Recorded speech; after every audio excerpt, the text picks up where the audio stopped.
Check it out now. Why, Lord? Why? Why Drake do Pusha like this, man? Why? Now, ladies and gentlemen, man, we got to start calling Drake Dranos because I'm not going to lie, man. I don't think there's a rapper that is as clever and as crafty, strategic in a battle or type of competition or feud than Drake right about now. Now, we've heard another rapper, Joe Budden, said, man, listen, you willing to push a button, but you're not willing to push a T. And a lot of people thought that Pusha T was the kryptonite for Drake.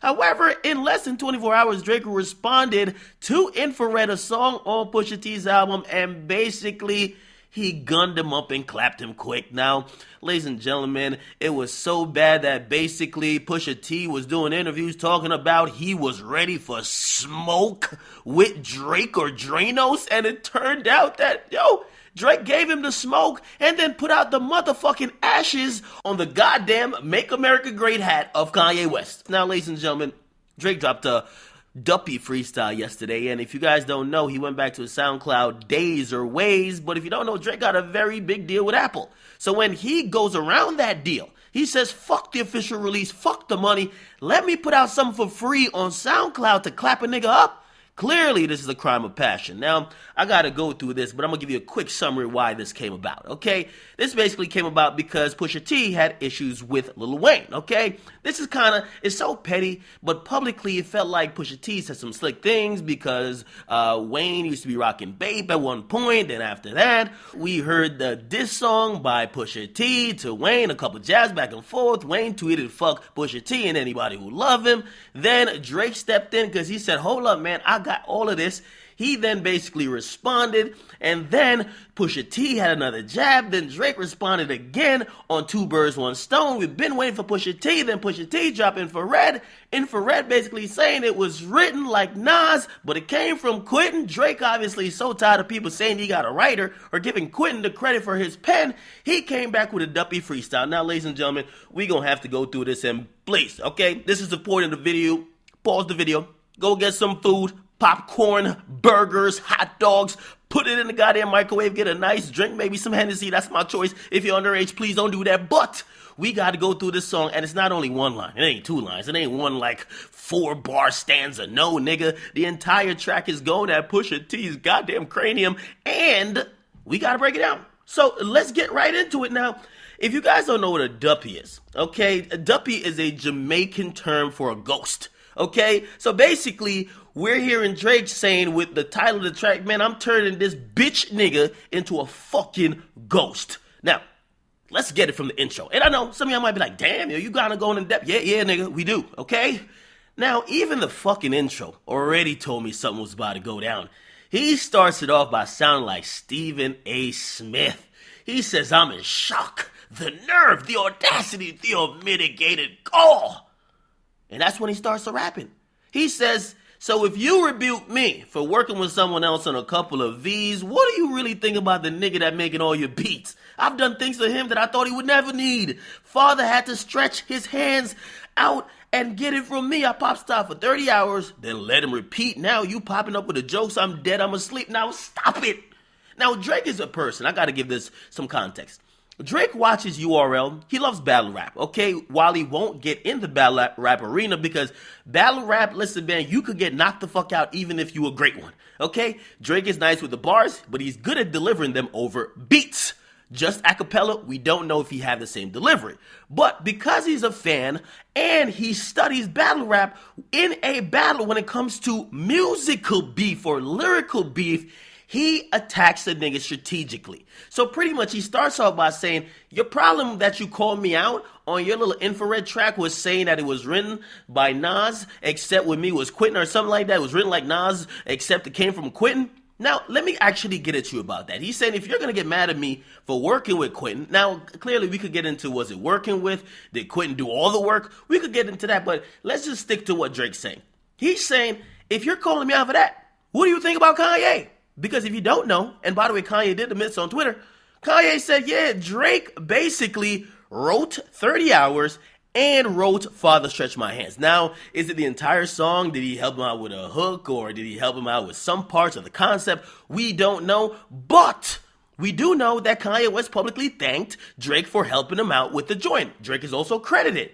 So I guess we're talking about Drake here saying, it's ironic that you're the one trying to call me out when your boss, the nigga who made the beats for your fucking album, he's the nigga who I've helped out the same way, yet you won't call him out. Now, I think that's a good point.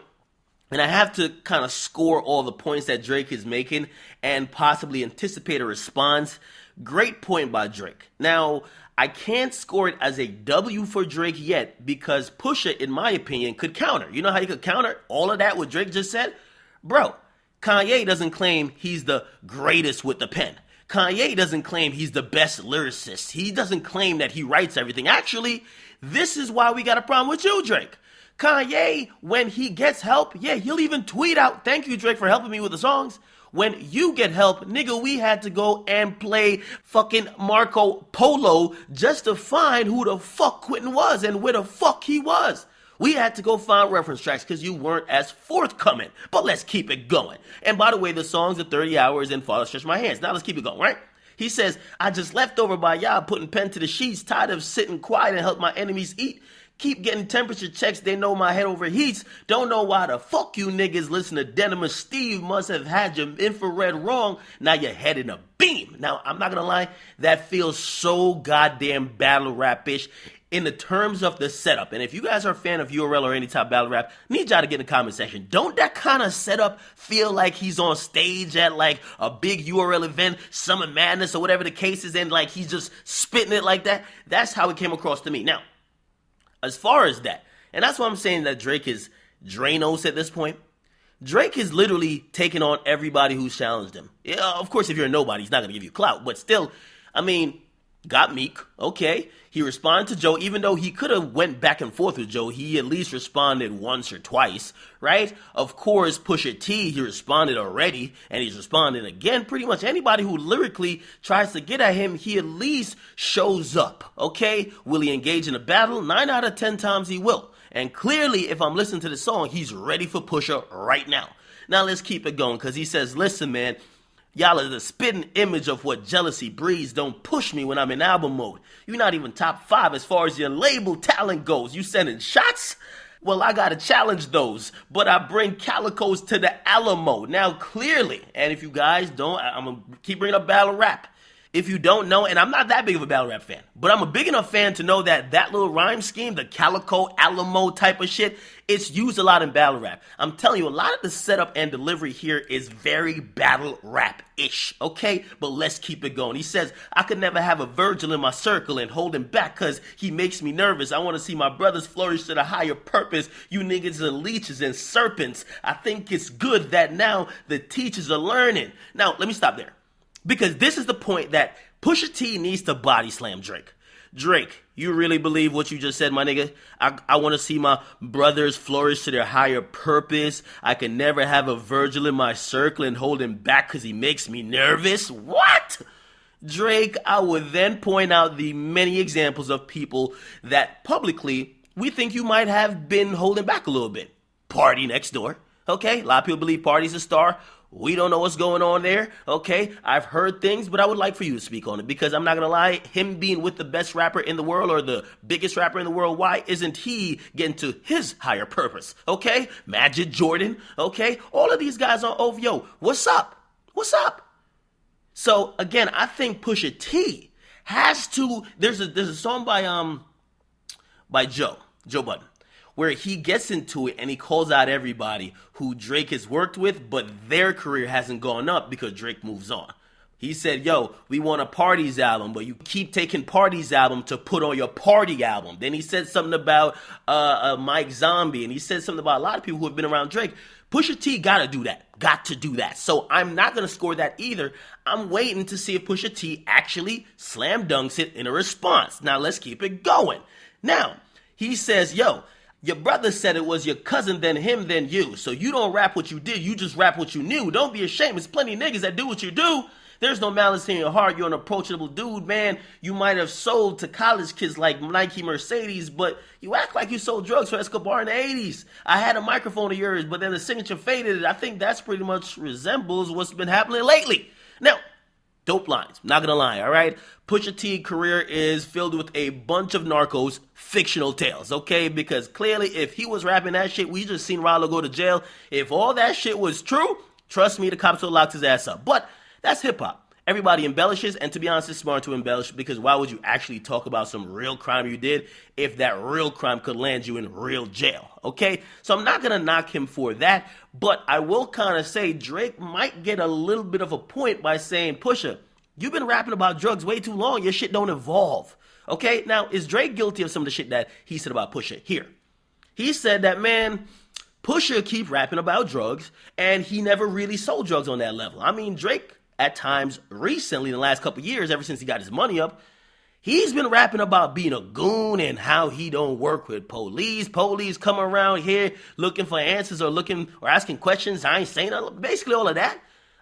Drake, if we go back in your Toronto history, when you got robbed outside of a restaurant and the police showed up, yeah, you definitely identified people who robbed you. That is the word from the paper, okay? So again, I'm not too sure if Drake is always consistent with what he said, and you could say people change, but clearly Drake pre-fame wasn't no big-ass goon, not talking to cops, this, that, and third, okay? But Drake, after fame with all the goons around him, now he don't talk to cops, okay? So again, Drake, maybe this money and fame has turned you into something that you may have not been all your life. Same with Pusha T. Maybe now that he's famous and he's rapping about something that he has to make look glorious, he's gonna make himself look bigger than life, okay? It is what it is. He wasn't doing the same shit then because he was probably on a smaller scale, and all this gangster shit you be talking now, I don't know if he was on that 10 years ago, too. I don't know if it's a false equivalence. You guys can be the judge. Let's keep it going, all right? He says, please believe your demise will be televised. And as for Q, man, I changed his life a couple times. Niggas was at Kroger working double time. Y'all acting like he made the boy when I was trying to help the guy. Now, let's be clear. This demise will be televised. I'm going to take that line to mean one thing. If Pusha responds, and I'm giving Pusha 72 hours, okay? If Pusha responds, Drake, you better respond back. Don't back out of this beef. The only person I've ever seen Drake kind of fall back out of the beef to is Joe Budden. He saw Joe Budden give that nigga 3 tracks in 3 days, and Drake probably said, oh, fuck, Shraggy? Oh, man, I didn't think this nigga was going to do all this. You know what, man, I'm cool. This nigga crazy, he might be on crack, and he got way too much time on his hands. Drake didn't respond to 3 of the songs that was put out by Joe, at least in a timely fashion. So, if you're talking about that his demise, Pusha T's demise will be televised, you're basically saying, I'm here for it, and I'm gonna respond if he responds back, okay? No going ghost. Now, let's keep it going, because he was talking about Q. Oh my God, listen, I don't care where Quentin was working, man. Quentin made half of that album. Give him his credit. That's all I gotta say about that. All right, now let's keep it going. Now, he said, man, who gassed you to play with me? Man, you made this easy as ABCs. Whoever supposedly making me hits, but they ain't got no hits, sound like they need me. My hooks did it. My lyrics did it. My spirit did it. I'm fearless with it. Okay, now, let me stop there. To some extent, Drake is right. Okay? The niggas who have written him hits, those songs aren't hits for themselves. I've said Quentin Miller, clearly he got clever bars. He could kind of get a little hook here and there, but his voice is trash, and it's all about delivery. But here's the thing that Drake got to realize. Drake, you have to realize that just like Milli Vanilli, niggas could recognize when someone is the entire package, okay? You got the clout, you got the clean image, you got the delivery. But if somebody got the bars, they're very important as well, all right? It's the same way how R&B has survived for a long time. Back in the day, ugly niggas who were fat, you could write the song, but we got to give it to the nigga with a six-pack who could kind of gyrate and dance on stage. Everybody does a different role, but if you help out in the capacity of writing a whole song, you're still very important. Now, does it really say that, oh, yeah, you still can't get your own hit? You're right. Whoever else can't get their own hit, but you can't just try to discard what they did for your hit. Because, again, the hit is not only a hit because of you, it's because of the other person too. Let's keep it going because we're ending up. All right, now, I really shouldn't have given you none of my time because you older than the nigga you running behind. Look, holla at me when you multi-million. I told you keep playing with my name and I'm going to let it ring on you like Virginia Williams. God damn, now if you guys don't get that reference, Virginia Williams is the fiance of Pusha T. Pusha T put a ring on that finger. And now you have Drake, who, by the way, if you don't know, Drake loves fucking the women of the niggas he's beefing with just to touch their soul. But since Pusha got a fiance, he brought her into the song, okay? By the way, I got multiple examples of Drake fucking chicks who is with his enemy. Trust me, I got a bunch. I won't even say here. Anyway, think about this though, right? He's saying that I'm willing to get personal. I'm going to let it ring on you like Virginia Williams. One thing that Drake does so well, Drake will start talking about your woman, your baby mama, your ex-girlfriend, your wife. Drake don't got no girl publicly. So it's like you can't get at him about shit. He's playing it all right. He basically threw your baby mama or your fiance's name in there to say how deep you want to go. Because there's no chick that you could get at me with. Now let's keep it going. He says, I'm too resilient. Get out your feelings. It's going to be a cruel summer for you. I told Weezy and Baby I'm going to done him for you. Tell Ye we got an invoice coming to you. Consider that. We just sold another 20 for you. Now, I think that, and by the way, Drake did put up like an invoice. I don't think this is going to help push into sales at all. People rock with the very popular guy, and the most of Drake fans who are casual fans or just fans of just hit music, they probably don't know Pusha T. I was hanging out with a chick yesterday. She's 22. She never heard about Pusha T. It's crazy. They know all about Drake. They don't know about Pusha T. So what I'm saying is that Drake mentioning Pusha T is just going to be people that don't know Pusha saying, okay, whatever Drake says is right, and I'll never listen to this guy. However, if you're a lyricist, which is really Pusha's fan base, the people who like lyrical rappers, you already know about Pusha T. So it's not like you're giving him any extra boost. You're just really bringing your pop fans and your fans of hit music to attack a guy who's just not in that lane. So I don't think you really gave him a sales boost. If anything, you may have convinced some of the people who like that lyrical shit that, yo, shit, Pusha got done dirty. But in terms of your pop fans, I don't think your pop fans going to Pusha to listen to lyrics. No, nigga, they stay with you for pop songs and singing. So I don't know if he's giving Pusha 20K of promotion or extra 20K, but of course he's going to take credit because he is the bigger name. Now, here's my thing. What will Pusha do? What should he do? Pusha better drop a track in the next 72 hours, okay? If I'm him, I'm doing what Joe Budden did. I'm dropping 3 in a row. I'm going to exhaust your bitch ass because you are the bigger artist, and we're looking at everything Drake puts out now. He can't put out a dud. So this was a good song by him, but imagine if I forced this motherfucker to respond and respond and respond. He might actually look a certain way, or he might just back off. If he backs off, the culture might look at it like, damn, yo, you really got him? Even though this song has made such a big impact, I don't know, okay? I really don't know. So we will see what it is, man. However, Pusha T, everybody thought you was a kryptonite for Aubrey. If you don't deliver and you cannot float over this beef. You was on interviews talking about you want all the smoke. You the chimney. Let's see, where is the goddamn smoke detector? Because I detected it today, and I need to hear an answer by Tuesday, okay? If it don't happen by then, we having a goddamn funeral proceeding for Pusha T, because I never want to hear Pusha mention Drake again. You said you wanted smoke. He gave you the smoke. Put the ashes out on goddamn Kanye West. Now, let's see what you got. Get in the comment box, make sure you guys like them, subscribe. This is Top Beef. I like, bro. I ain't gonna lie to you. That Trippie Red and 6ix9ine shit, they're not even dissing each other in songs. It's FaceTime shit, man. This is lit. It's Akademiks. Woo! Come on.